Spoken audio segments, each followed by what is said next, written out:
The Mike Wagner Show is powered by Sonic Web Studios. Hi, this is Mia Mosensia, also known as Mia No Time for Love. Check out my latest book, Missing, available in print and ebook formats on Amazon. It's now time for the Mike Wagner Show, powered by Sonic Web Studios. Visit online at sonicwebstudios.com for all your needs. The Mike Wagner Show can be heard on Spreaker, Spotify, iHeartRadio, YouTube, iTunes, Anchor FM, Radio Public, and themikewagnershow.com. Mike brings you great guests and interesting people from all across the globe. So sit back, relax, and enjoy another great episode of the Mike Wagner Show.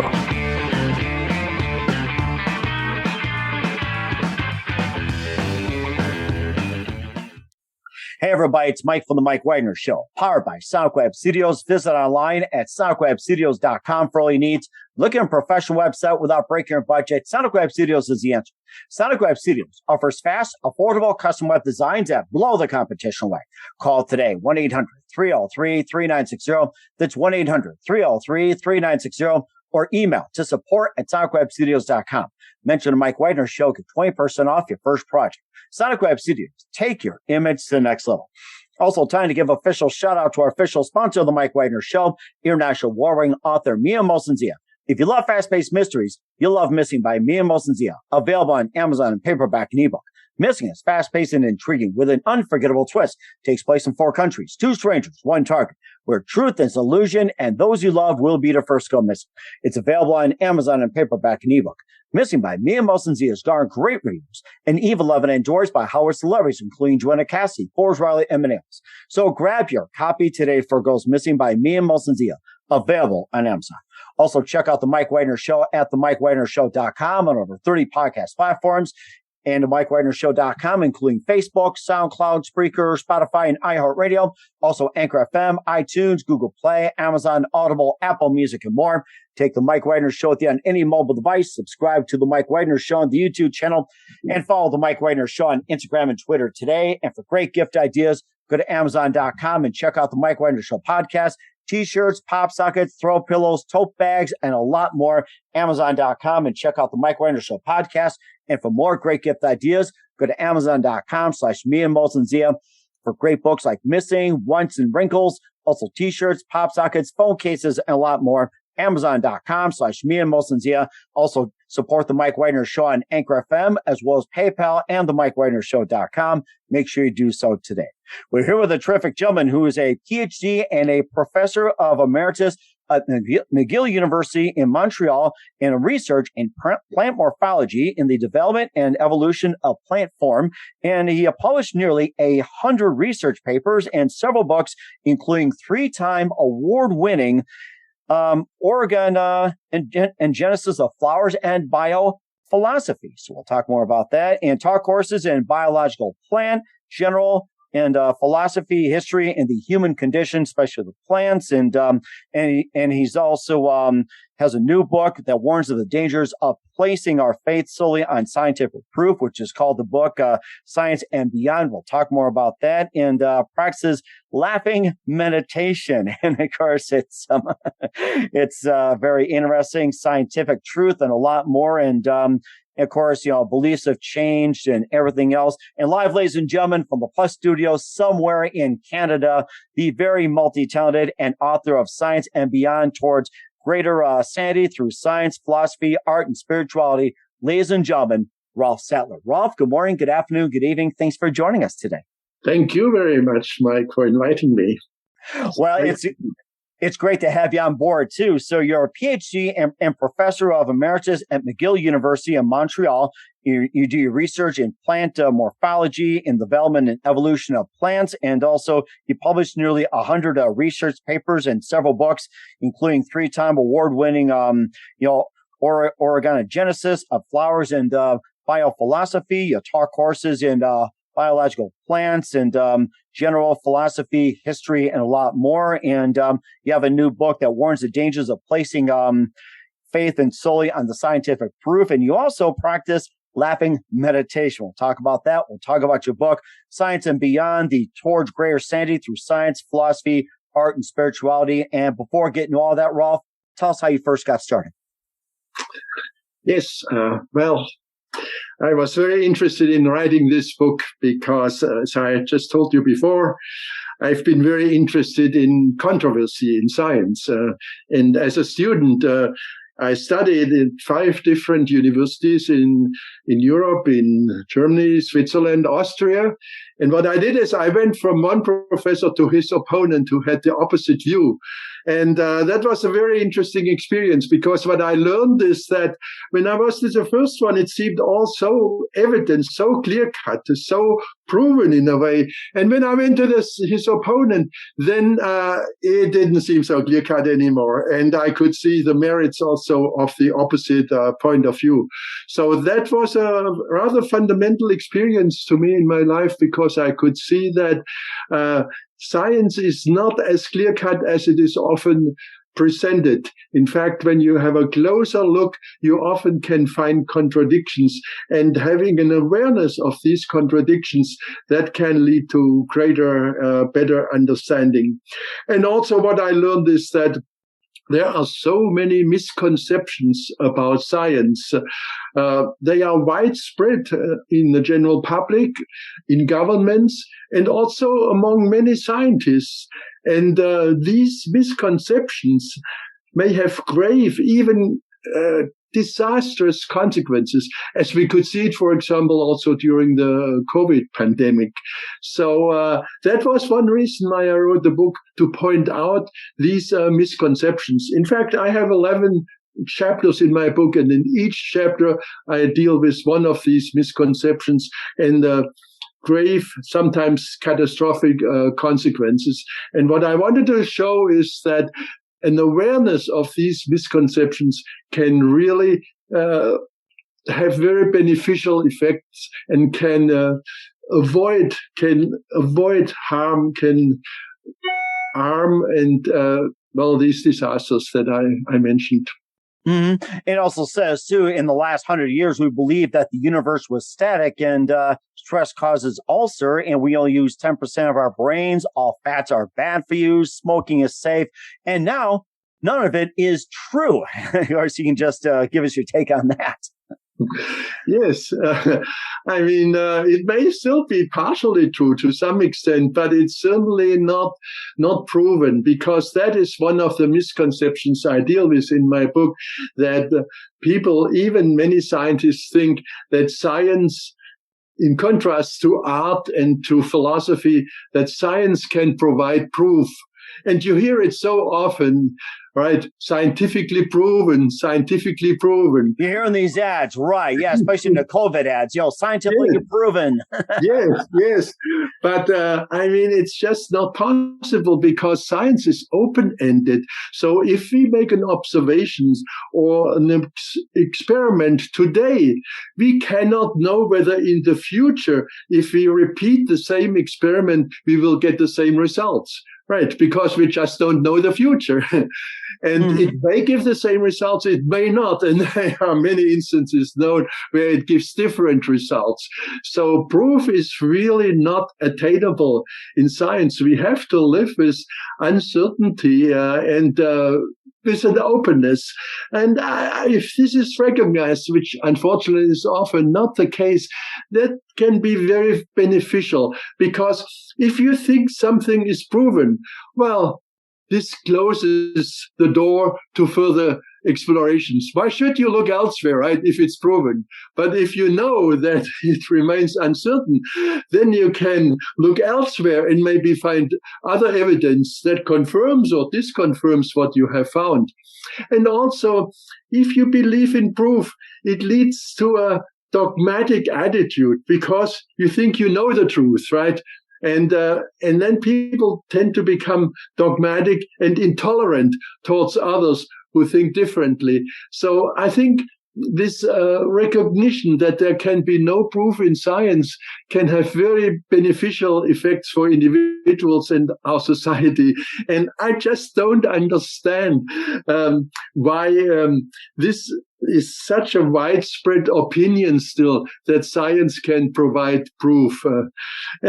One nice example that I like to give, and I often gave in my lectures to students, that shows how how impossible it is to get proof is the example of black swans. You know, in Europe, for a long time, they didn't know anything about the black swans in Australia. They saw only the white swans in Europe. And then they saw them again and again and again, hundreds, thousands of times. And so they came to the conclusion, well, it's proven all swans are white, right? We've never seen any swan that's not white, right? But then go to Australia, and then you find out that it's not true, right? So I think even if one has repeated an observation or repeated an experiment, oftentimes it always led to the same conclusion. We can never have absolute assurance that therefore it's proven, right?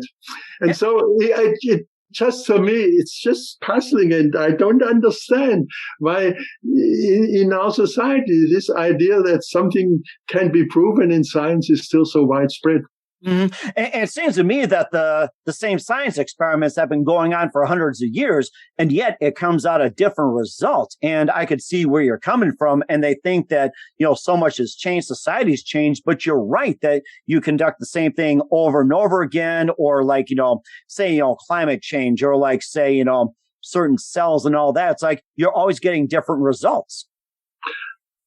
I wouldn't say always, but often, yes, because some ideas have been really confirmed again and again. But as you say, very often also it led to different aspects and different ideas. And if one looks at the history of science, this is also very illuminating. Then one can see how much it has changed and how often it has changed, even when people thought we've come now to the final conclusion. And a nice example there is Max Planck, one of the founders of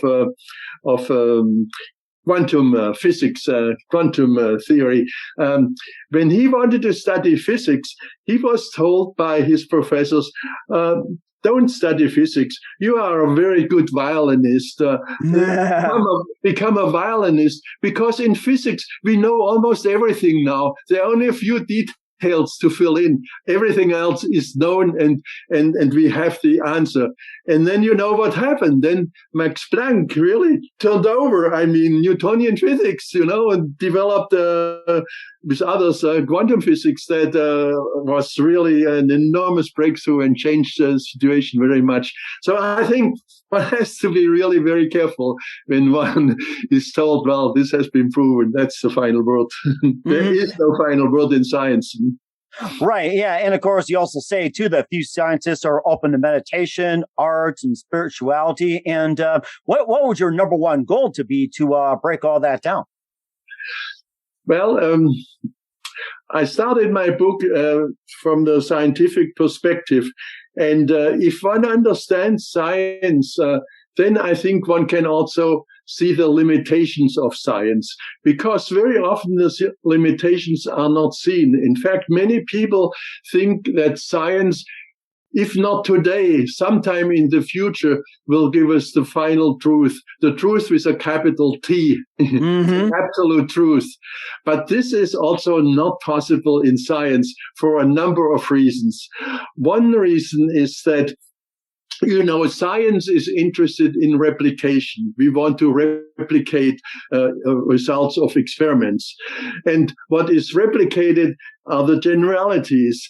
So science is not interested in uniqueness. Science is not interested in why a certain flower or person or whatever is unique. Science is interested in what can be replicated, and what can be replicated is not unique by definition, right? So in other words, science omits the uniqueness. It omits the uniqueness of flowers, of persons, and so on. But reality consists not only of what can be replicated and generalities. Reality also includes the uniqueness. And therefore, since science doesn't deal with the uniqueness, it cannot capture everything. And the absolute truth, of course, that which is, contains everything. So you see, there is something missing in science because it cannot capture the uniqueness.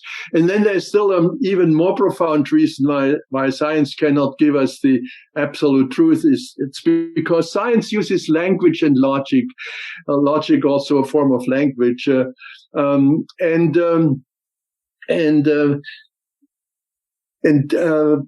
that is limiting. Language does not capture reality as it is. Language is like a map. It can be well compared with a map. And you know very well that a map, of course, shows us much of the territory, but not everything. If you have a map of California, I mean, it doesn't show you everything of California or a map. Right, exactly. Unless you're too nutty to do that. So yeah. So that means since science uses language and logic, there's a lot left out. And again, reality is not fully captured, and therefore it does not represent the whole truth. It represents aspects of the truth, but not the whole truth, not the absolute truth. And that to me is very important, because that if you can recognize that science represents only aspects of truth, then you can look for other aspects of truth elsewhere, and other aspects of truth we can find in philosophy, in the arts, and in spirituality. And why is science limited to the aspects of the truth only? Why science? How do you mean? Yeah. Why is you talk about the aspects of the truth and everything, and then science limits it? Why would science limit? That's just kind of like, this interesting. I mean, I love hearing about the whole truth. Don't mistake me. So yeah. I mean, it's just a limitation. I mean, we can make more and more progress in science, and we cannot know where this progress eventually will lead us. But as long as we do science, we will use language and logic, and that will limit us, our understanding. And therefore, there will always be a place also for philosophy, for the arts, and for spirituality. And of course, when we have a spiritual or an artistic experience, that reveals something that we cannot get in science. If you get deeply involved in meditation, or let's say in nature, and you feel like a oneness with nature, that's an experience that you cannot get the same way in science. Or if you listen to music that moves you very, very deeply, that's also an experience, I mean, that you don't have in science the same way. So yes, science reveals certain aspects of the truth, but then we need also these other aspects. And that was, of course, also one of my major concerns in writing this book, that we need these other aspects too. Because in our society, science has become I think one could say the dominant force. And many people just believe that's what we need, and that's the only thing we need. And I think we need more than that. We need also philosophy, the arts, and spirituality. And that's a very good point. We'll talk about those in the book in just 1 minute. But first, listen to the Mike Wagner Show at the mcwagnershow.com, powered by Sonic Web Studios. Visit online at sonicwebstudios.com for all your needs. Look at a professional website without breaking your budget. Sonic Web Studios is the answer. Sonic Web Studios offers fast, affordable custom web designs that blow the competition away. Call today, 1-800-303-3960. It's 1-800-303-3960, or email to support@sonicwebstudios.com. Mention the Mike Wagner Show. Get 20% off your first project. Sonic Web Studios. Take your image to the next level. Also, time to give official shout out to our official sponsor of the Mike Wagner Show, international warring author Mia Molson-Zia. If you love fast-paced mysteries, you'll love Missing by Mia Molson-Zia. Available on Amazon in paperback and ebook. Missing is fast-paced and intriguing with an unforgettable twist. Takes place in 4 countries, 2 strangers, 1 target, where truth is an illusion and those you love will be the first go missing. It's available on Amazon in paperback and ebook. Missing by Mia Molson-Zia has garnered great reviews and even loved and enjoyed by Howard celebrities, including Joanna Cassie, Forbes Riley, and Eminem. So grab your copy today for Girls Missing by Mia Molson-Zia. available on Amazon. Also, check out The Mike Wagner Show at themikewagnershow.com and over 30 podcast platforms. Take us with you on any mobile device. Subscribe to The Mike Wagner Show on the YouTube channel. Follow us on Instagram and Twitter today. And for great gift ideas, go to Amazon.com and check out The Mike Wagner Show podcast. And for more great gift ideas, go to Amazon.com/me and Molson for great books like Missing, Once, and Wrinkles, and cool merchandise and more. Amazon.com/me and Molson. Don't forget to support The Mike Wagner Show on Anchor FM, along with PayPal and themikewagnershow.com. Make sure you do so today.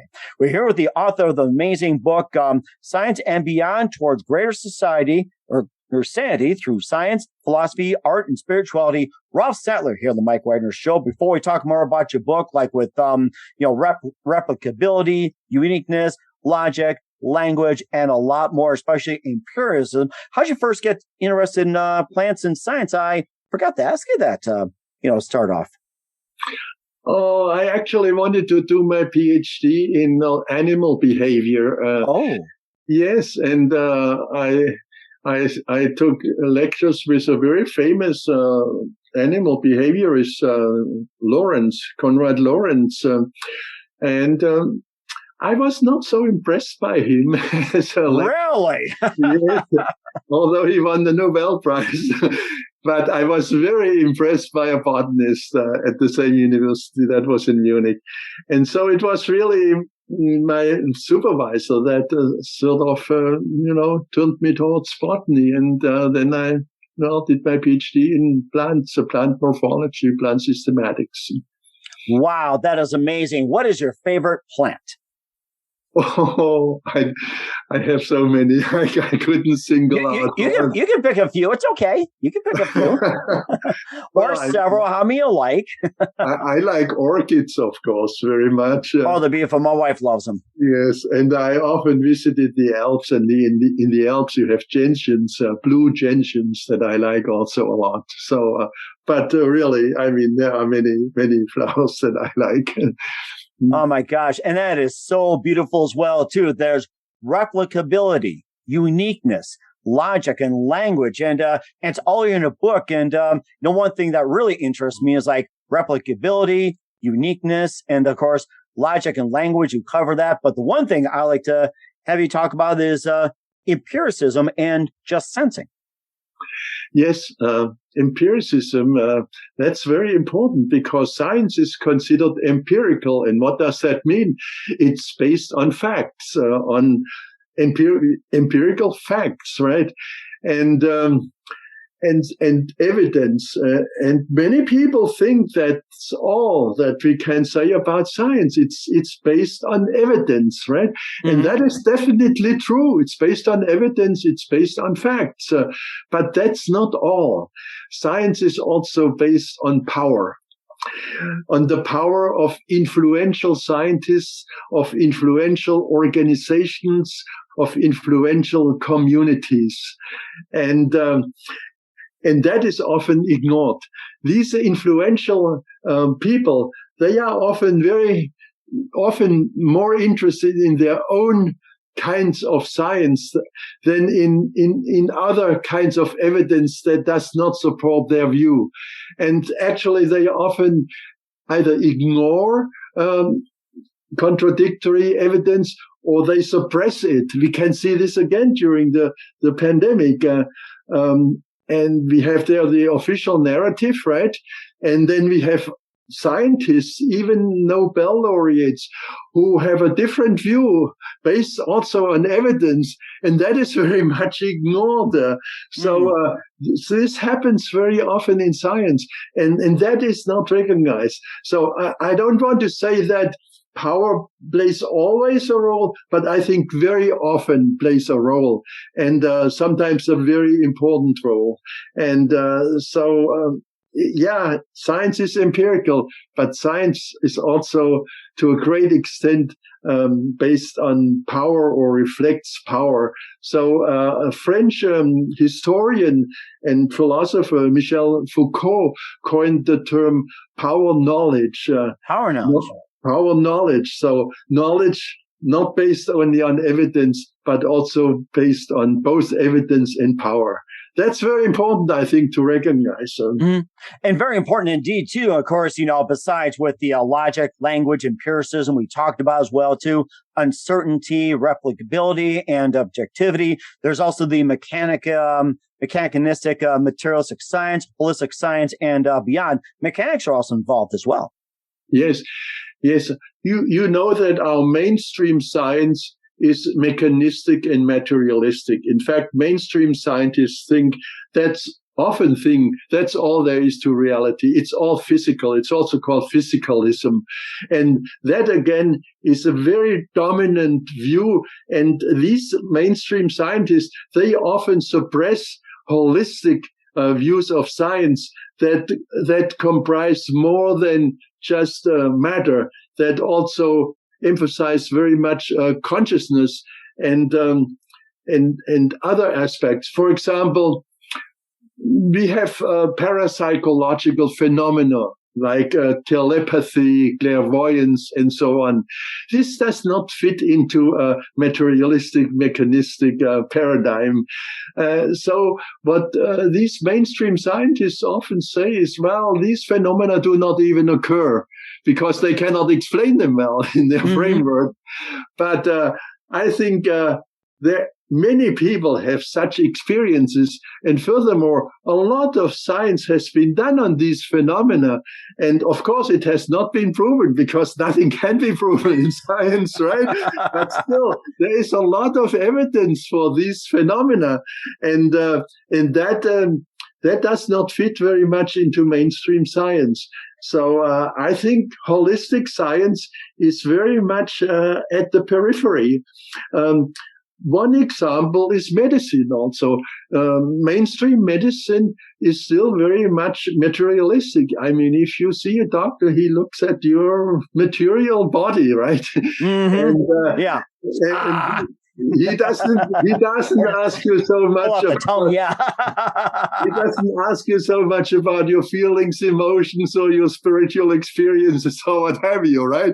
So we have what's often called alternative medicine, that emphasizes more the holistic aspects and that emphasizes more the non-material aspects that can also be very important for healing. I mean, there are many, many stories, where people got healed through these alternative methods. Like acupuncture is something that doesn't fit very well in our mainstream thinking because the meridians, there's no anatomical basis for the meridians, the power lines that are central in acupuncture. And yet acupuncture works in many cases, not always, but conventional medicine doesn't always work, right?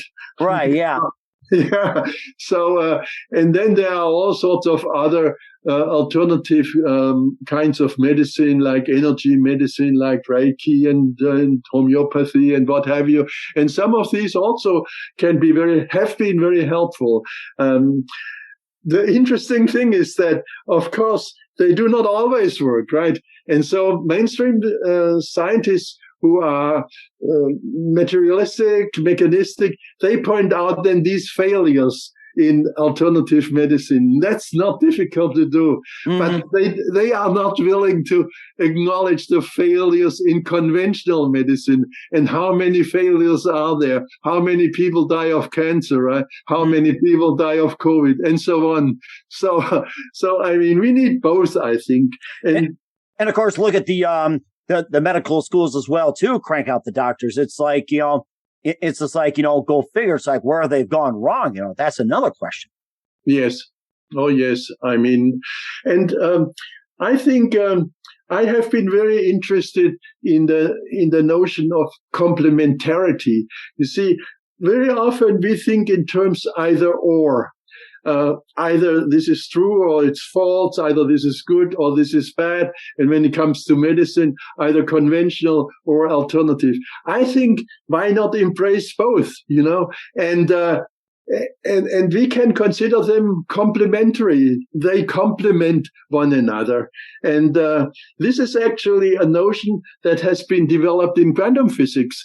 In the 19th century, physicists were also very much still thinking in terms of either or. And so the debate was, is light either a wave phenomenon or a particle phenomenon?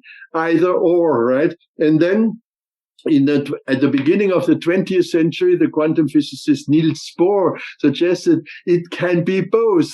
Depending on how you look at it, it manifests either particles or as waves.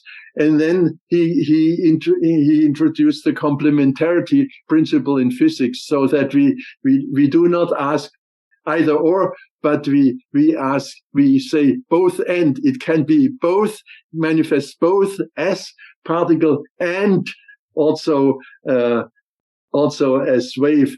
And I think this should be also applied in biology. In biology, for example, in other sciences, we still find a lot of either or thinking. And of course, also in society in general, either or thinking. Like a black or white mentality, right? Black and white, yeah.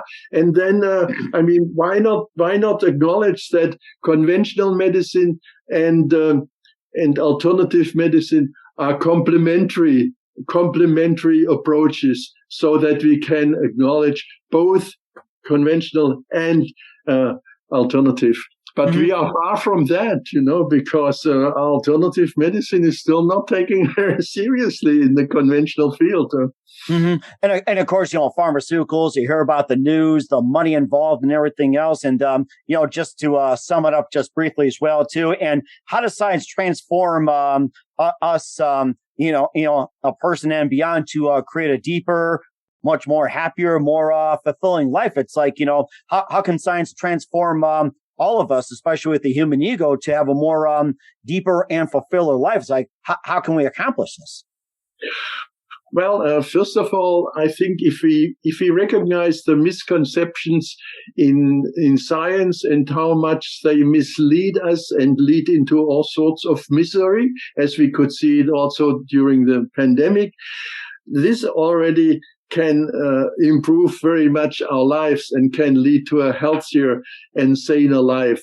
But also, if we recognize the limitations of science and we recognize that there is a room for philosophy, for the arts and spirituality, that of course can lead to a more fulfilled, more deeply fulfilled and a more saner and a happier life. Because if you are just thinking in terms of logic, and you exclude your feelings, emotions, your spiritual experiences, and so on, this, in my opinion, cannot lead to the most fulfilled and happy life. So that was one of the intentions in writing my book, to point out that we need these other fields, and having all of that together can lead to a really more fulfilled life.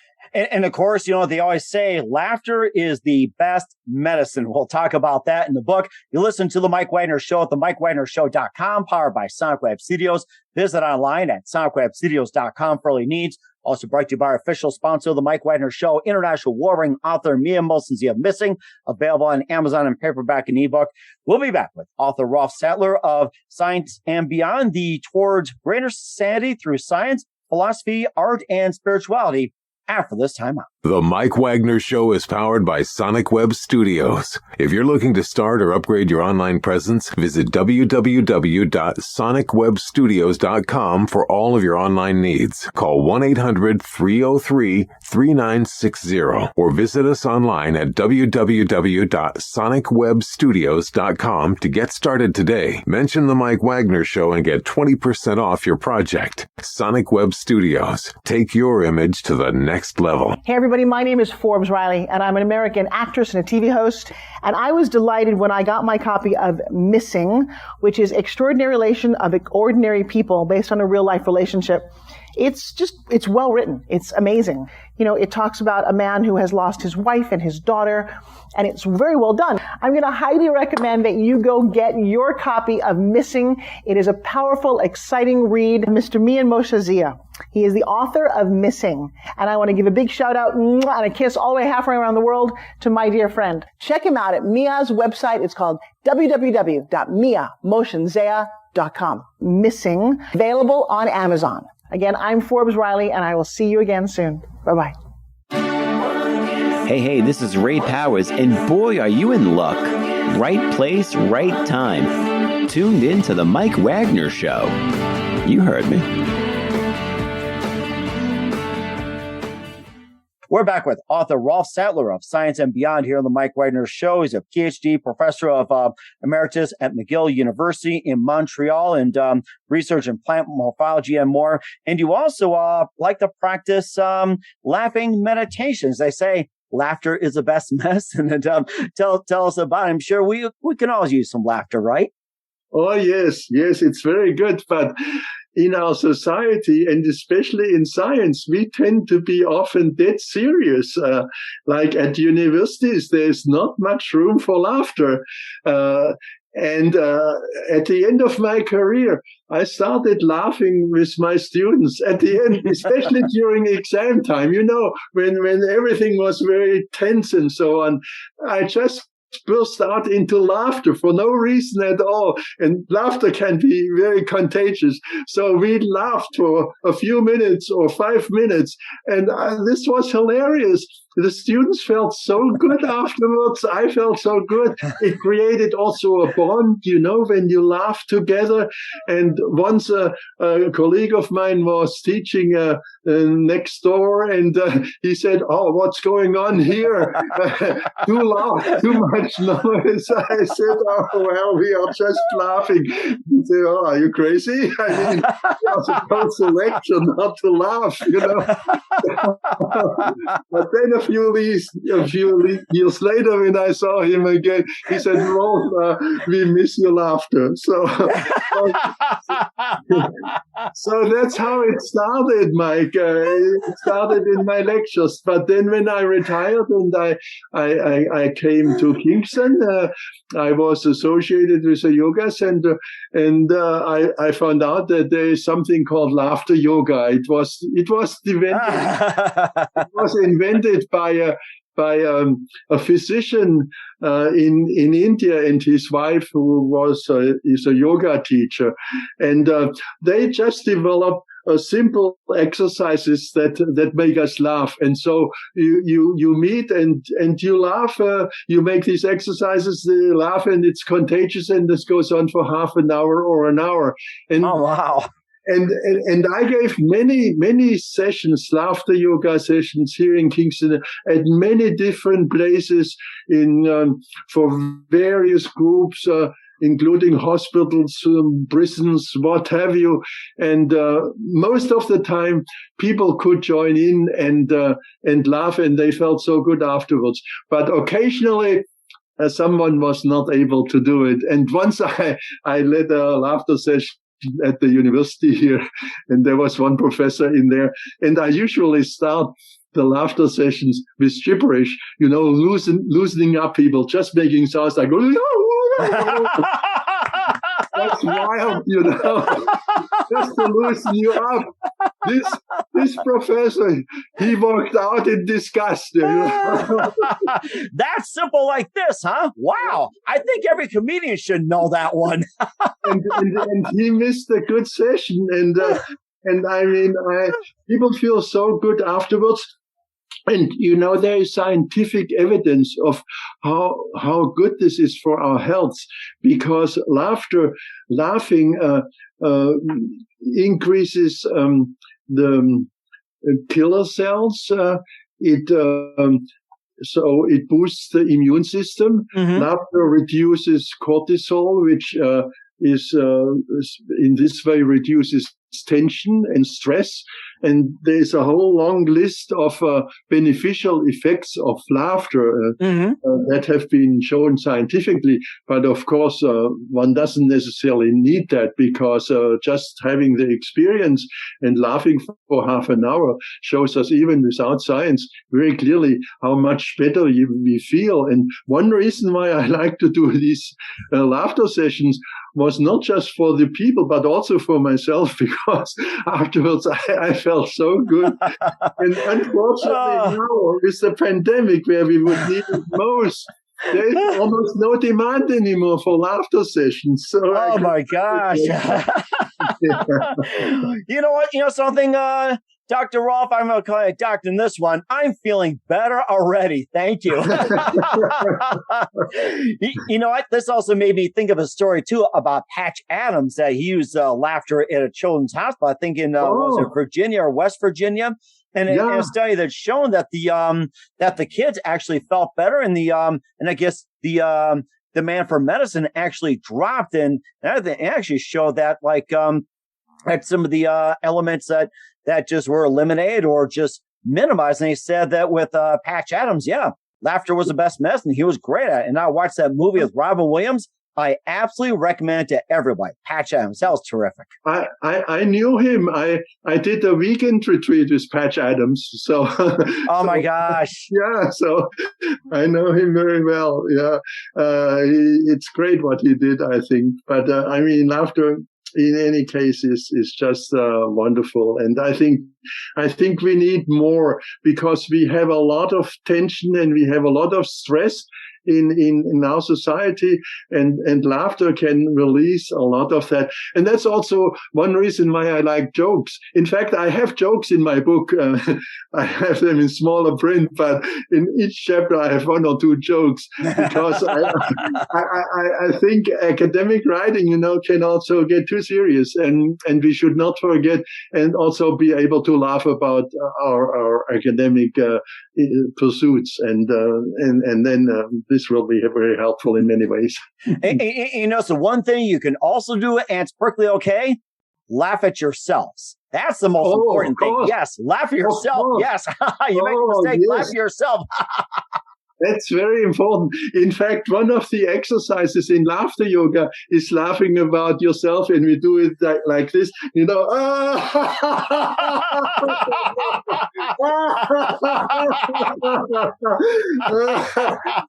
at this person, who did these stupid mistakes, but even if we mistake, we can still laugh about it, right? So, oh my gosh. Such a good point. Yeah, it's so good. Oh my goodness. I think everybody needs to get this book. And where can we find your book at? Of course, it's definitely a laughing matter, but it's also really good. Where can we find your book at? Well, it's available at practically all major outlets. You can get it at Amazon and also Barnes and Noble and so on. And it's available as a paperback and also as an ebook on various platforms, Kindle and so on. And the book, the paperback costs $16. The ebook only $1. So. Wow. Okay. That's a really good bargain, too. So we'll check that out. We're here with author Rolf Sattler of Science and Beyond, Towards Greater Sanity Through Science, Philosophy, Art, and Spirituality here on the Mike Wagner Show. Just a few more minutes, Rolf. I'd love to have you back on. Love to laugh with you in 2022. And speaking of that, what can we expect from you going into next year and beyond? Sorry? I'm sorry. What can we expect from you going into 2022 and beyond?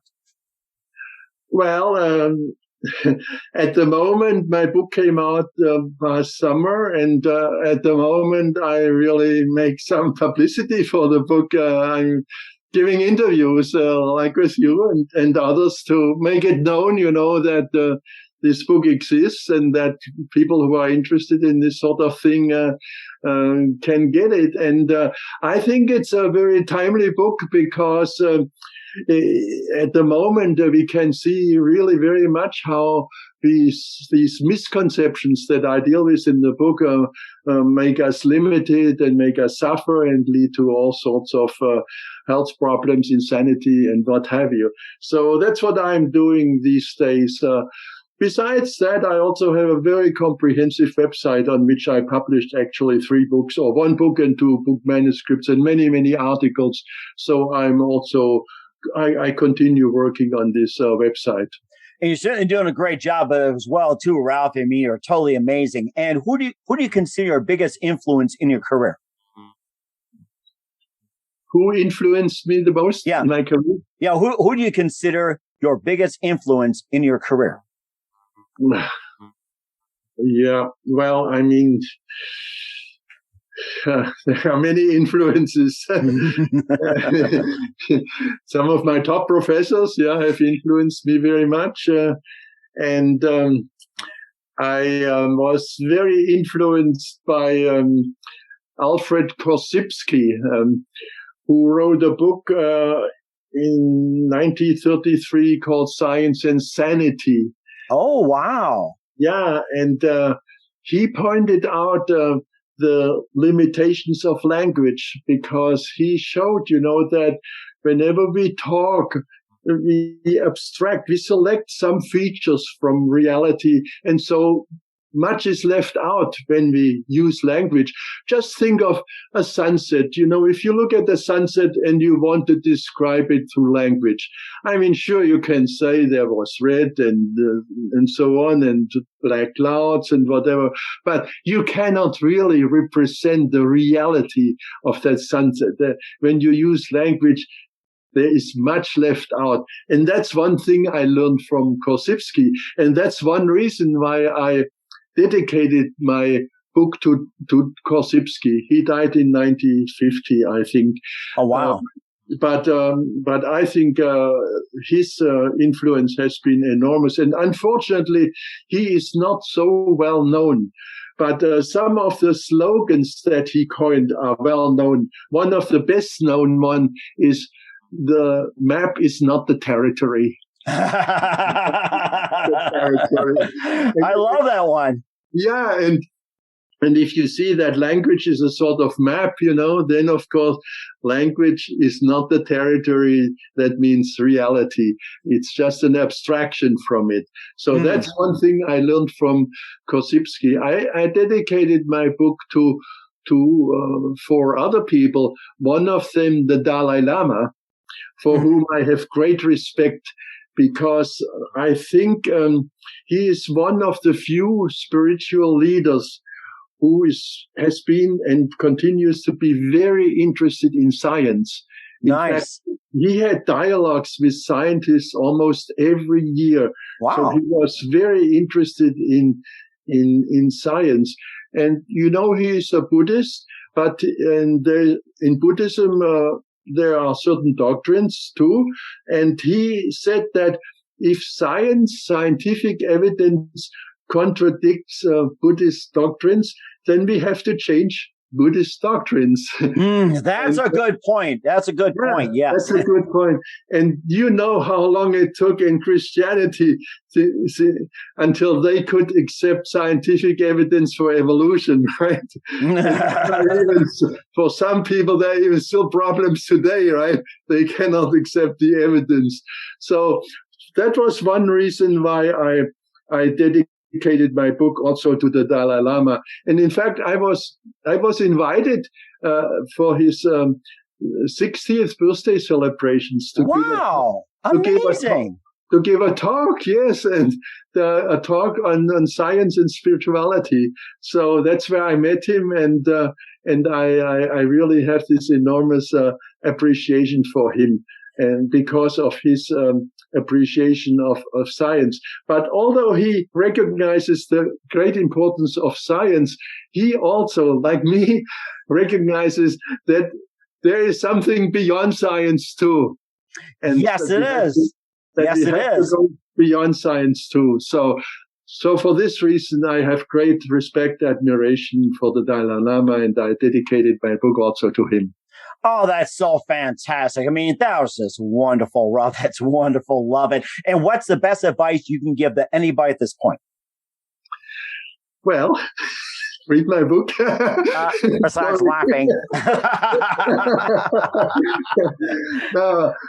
In general, just be critical, and don't accept all the official narratives that are promulgated by powerful people, organizations, and so on.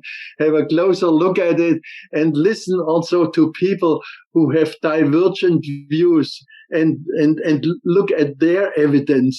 And because if you can look at all of that, that gives you a more comprehensive view, and that gives you a more deeply fulfilled life. And certainly do so. You've done a great job of it, Rolf. I got to say that. I'm still laughing about it. I feel better.